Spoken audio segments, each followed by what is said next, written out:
तेरे डमरू की धुन सुन के, तेरे डमरू की धुन सुन के मैं काशी नगरी आया हूँ। तेरे डमरू की धुन सुन के मैं काशी नगरी आया हूँ। मैं काशी नगरी आया हूँ, राजेश्वर नगरी आया हूँ।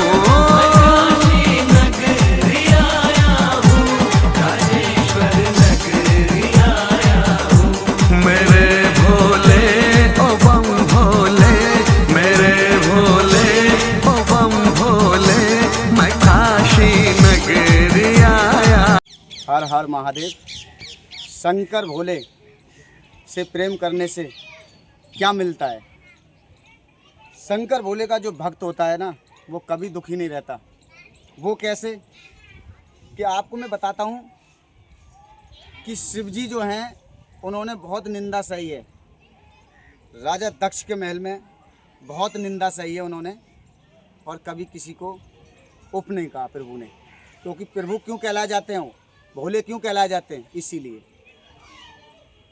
पर उन्होंने तो निंदा सही है, मगर जो उनका भक्त होता है, शिव जी का जो भक्त होता है, आपको मैं बता रहा हूँ, जो शिव जी का भक्त होता है, मगर शिव जी अपने भक्तों की निंदा नहीं सहते हैं।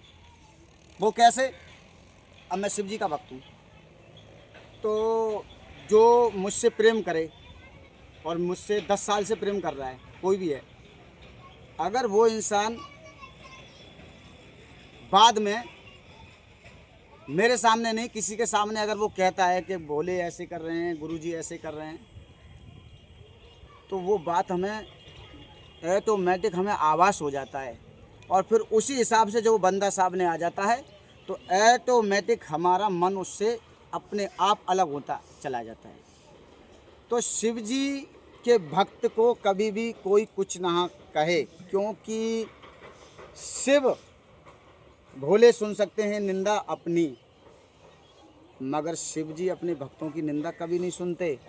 दूसरी इस बात को आप हमेशा ध्यान रखें और हमेशा रखें, क्योंकि हमारे शिव जी जो हैं देव हैं, देवों के देव महादेव हैं। उन्होंने जो किया है वो कुल मिला के किसी ने भी नहीं किया, क्योंकि वो कर सकते हैं जो कोई नहीं कर सकता। मेरे प्रभु महादेव यानी हमारे भी हैं, तुम्हारे भी हैं, पूरे संसार के हैं, तीनों लोगों के स्वामी हैं। पर इतना ध्यान रखें कि अगर गुरु बनाएं,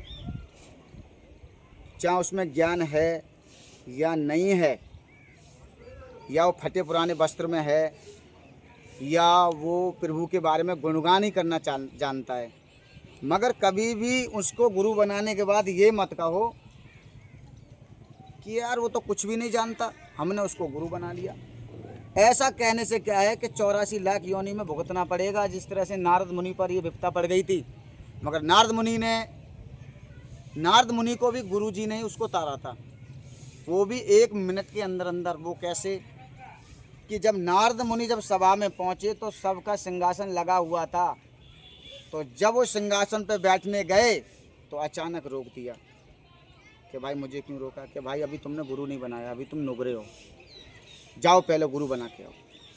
तो उन्होंने भाई गुरु कि किसको बनाए? कि जो पहला सुबह मॉर्निंग में जो निकले उसी को आप गुरु बना लेना। तो प्रभु विष्णु जी ने एक मछुआरे का रूप धारण किया और फटे बनाने वस्त्र में अपना जाल कंधे पर रखकर और सुबह निकले। सोए नारद मुनि आ गए सामने कि प्रभु जो भी हैं आप, हम आपको गुरु बनाना चाहते हैं। तो वस्त्र भी फटे हुए हैं और मछुआरा हूँ और मच्छी पकड़ता हूँ, मुझ में तो ज्ञान भी नहीं है, कि ना ज्ञान हो या ना हो गुरु बनाना चाहता हूँ। तो ठीक है, तुम ज़्यादा जिद कर रहे हो तो बना सकते हो। उन्होंने बना लिया। बनाने के बाद जब वहाँ पर पहुँचे, जब सिंहासन पर जब पहुँचे तो कि भाई बना लिया गुरु? कि हाँ बना लिया। गुरु तो बना लिया, पर वो मछुआरा था, यानी पर लगा दिया उसने, यानी गुरु की निंदा कर दी। जाओ तुमने पर लगा दिया, तुम 84 लाख योनि में मुक्त हो। अब भाई नारद मुनि की दिमाग ही वो हो गया, अब क्या करूं, कैसे करूं भाई, कैसे उद्धार पाऊं। भगवानों के पास पहुंचे, भोले के पास पहुंचे कि भाई कैसे उद्धार होगा। उन्होंने बोले हमारी तो कोई बस की नहीं है जो हम तुम्हारा उद्धार कर सकें, तुम्हारा उद्धार, फिर हमारा उद्धार करेगा कौन भाई, मैं 84 लाख में नहीं बकस सकता हूँ, तो तुम्हारा उद्धार करेंगे केवल गुरु। तब वो गुरु के पास पहुँचे, गुरु जी महाराज मुझे माफ़ कर दीजिए, मैंने आपकी निंदा कर दी थी, ऐसे ऐसे मुझसे हो गया, ये हो गया, वो हो गया। गुरु तो बहुत दयालु होते हैं। गुरु बोले बताओ क्या बात है, तो 84 लाख योनि कैसे भुगतूंगा, मुझे इससे पार कराइए गुरु जी, इससे पार कराइए मुझे। तब बताया कि जाओ पहले लिखवा के लाओ कि 84 लाख योनि होती कितनी है। जब पहुँचे वहाँ पर फिर उन्होंने लिख के दिया एक खर्रे पे, बहुत बड़े पे। जब उसे लिखवा के जब लाए कि अच्छा ये है 84 लाख योनि, कि हाँ ये हैं, तो बिछा दो इसे धरती पर। धरती पे जैसे बिछाया, मार दो 3 बार लोट इस पर। जैसे नारद मुनि ने 3 बार लोट मारी, 84 लाख योनि 1 मिनट में खत्म, गुरु की कृपा से। तो महादेव की भक्ति, एक बार भगवान की निंदा कर लेना, हर हर महादेव, एक बार भगवान की निंदा कर लेना, मगर गुरु की निंदा मत करना। अगर गुरु की निंदा हो गई तो भगवान भी तुम्हें कुछ नहीं सहारा दे सकते, अगर भगवान की निंदा होगी तो गुरु तुम्हें बचा सकते हैं। बोलो हर हर महादेव की जय।